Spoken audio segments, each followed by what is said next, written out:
Maintenant, mon œil t'a vu. C'est pourquoi je me condamne et je me répands sur la poussière et sur la cendre.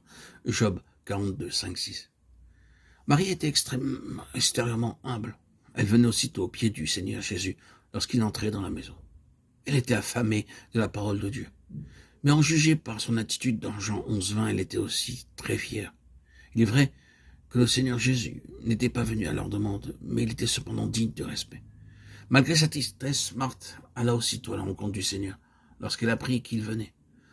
Elle savait qu'elle devait le recevoir correctement. Ainsi, pour lui montrer son respect, elle alla à sa rencontre. Mais Marie resta en pleurant, en disant « Je n'irai pas, je n'irai pas ». Pourquoi n'est-il pas venu lorsque nous l'avons appelé? Nous l'aimons et nous le servions. Je n'irai pas. Elle était trop orgueilleuse. Le Seigneur alla à Béthanie tout d'abord dans le but que cette famille réalise sa véritable condition intérieure. Avant que Dieu ne puisse nous bénir et nous aider, il doit aussi nous montrer notre vraie nature. À moins que nous ne nous humilions, que nous nous voyons tels que le Seigneur Jésus nous voit, il ne peut pas nous bénir. Ceci est une image d'une véritable église. Dans chacune de ses visites à Béthanie, il révéla quelque chose. Il désire nous enseigner aussi comment son amour pour venir en nous pleinement.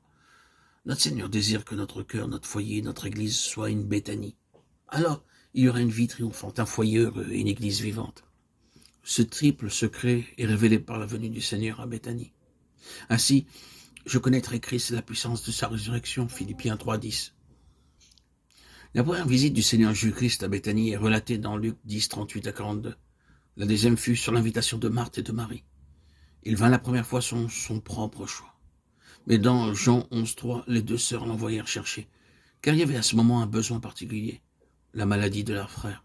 Elles ne savaient pas alors quelle était la grande bénédiction que le Seigneur Jésus-Christ avait en réserve pour elles, en ne venant pas immédiatement. Au début de notre vie chrétienne, nous allons au Seigneur uniquement lorsque nous sommes malades ou dans le besoin. Nous ne prions que pour nos besoins, nos problèmes personnels, et nous ne pensons qu'à eux. Nous voyons néanmoins que lorsque le Seigneur retarde la réponse à la prière, c'est qu'il désire nous donner une plus grande bénédiction. D'après la parole de Dieu, la puissance de la résurrection est la plus grande puissance du monde, Philippiens 3, 10. Paul n'aspirait pas à des miracles, des visions ou au troisième ciel. Il aspirait à deux choses, connaître Christ et la puissance de sa résurrection. Le Seigneur Jésus-Christ alla à Béthanie pour le même but, afin que Marthe, Marie et Lazare puissent le connaître plus intimement et qu'ils expérimentent personnellement la puissance de sa résurrection. Je suis la résurrection et la vie, Jean 11, 25.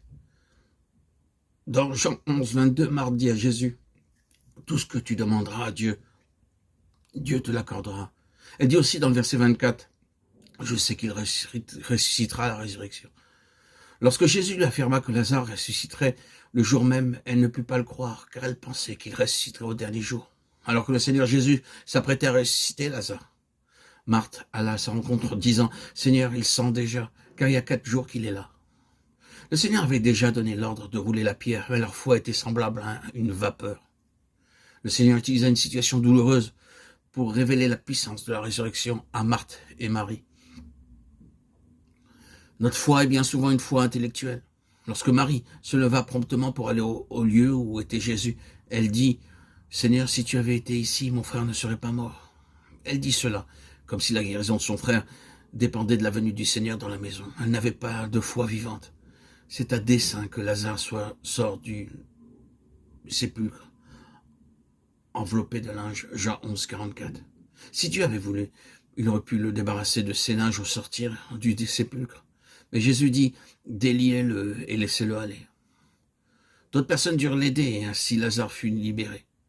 Une nouvelle puissance entra en lui, ainsi qu'en Marthe et Marie. C'est ainsi que Marthe, Marie et Lazare devinrent une famille heureuse et à cause de leur changement de cœur. Il n'y avait pas de tension dans la famille. Dès que nous recevons la puissance de la résurrection, nous sommes dans la position requise pour jouir du plan de Dieu.